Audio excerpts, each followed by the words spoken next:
Hi there, it's Ed from Pontifex Tech here, and we're looking at the mathematics sessions, arithmetic, and types of numbers. Types of numbers then. Since early times, humans have always needed to be able to count things.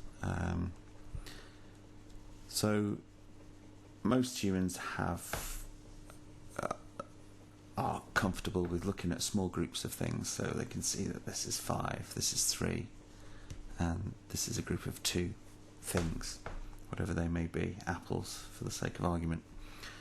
And it's once we start getting into numbers greater than 5 or half a dozen, things get a little more tricky, and if we see a group of things, we can say that there might be 10 in them, or around about a dozen, but we can't be exact with that, and then it gets even more difficult. But most humans can see a group of 100 things and have a feel for what that means, and then the next step then really tends to be much larger numbers, so roughly 1,000 things, and humans sort of have a basic awareness of those groupings of things. They can also look at 2 groups of things and see, well, this group of things has twice as many in it than this group, roughly speaking, roughly twice as many, or roughly 10 times as many, and they can distinguish between those ratios. But once we start getting into those numbers, we can't really deal with them accurately unless we develop a system for counting, and various systems have developed throughout humans' history.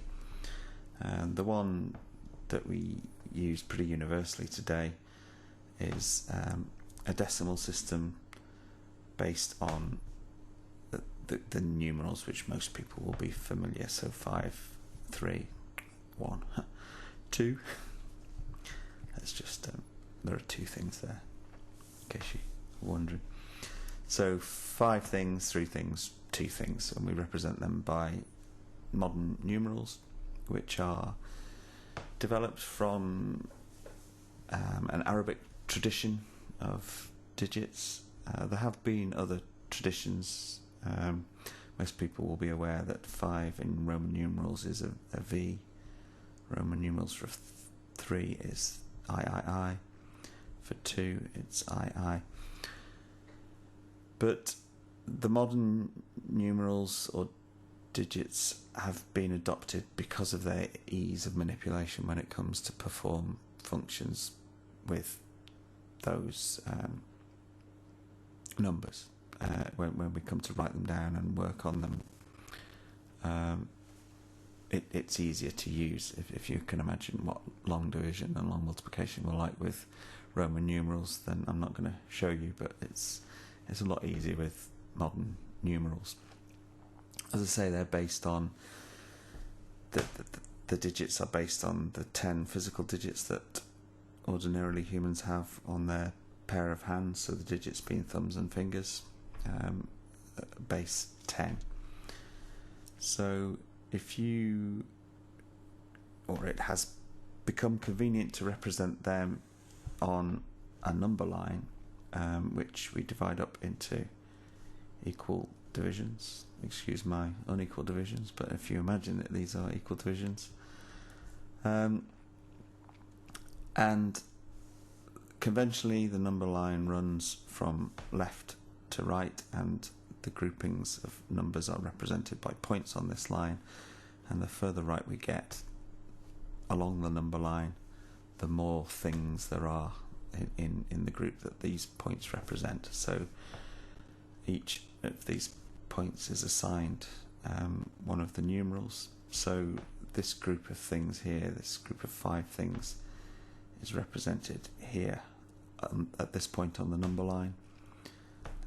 6, 7, 8, 9, and then we run out of numerals, so in base 10 we then start grouping things as a group of 10 things plus another group of units. So we will write that down as one group of 10 plus 0 units.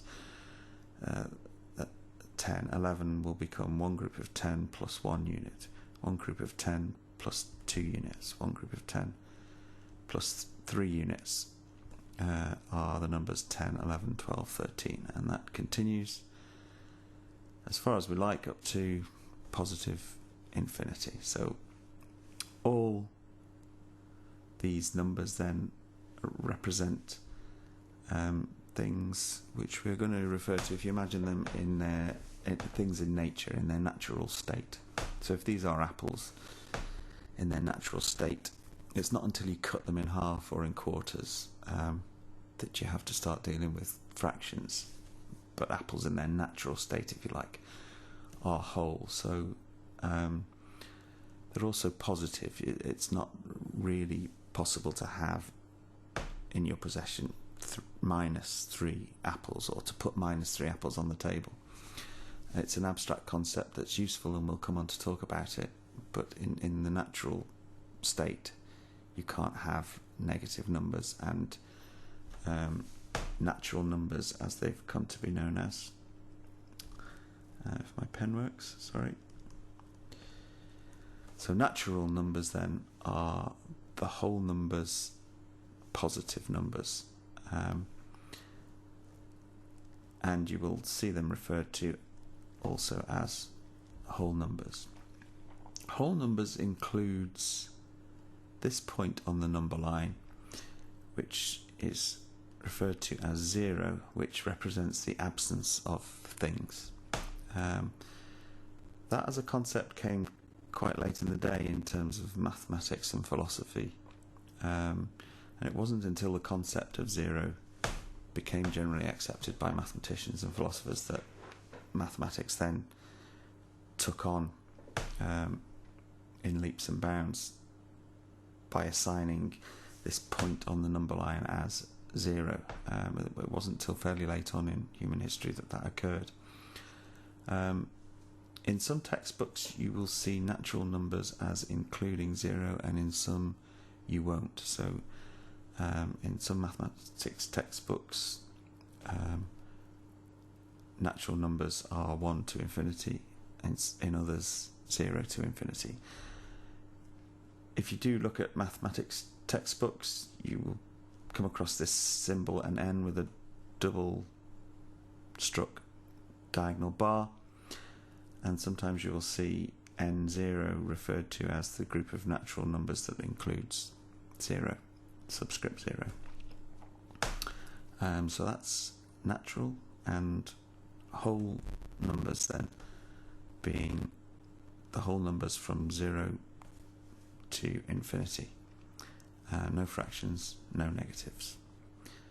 The next set of numbers that we'll come on to look at will be the integers. Thank you for watching this session, and see you next time.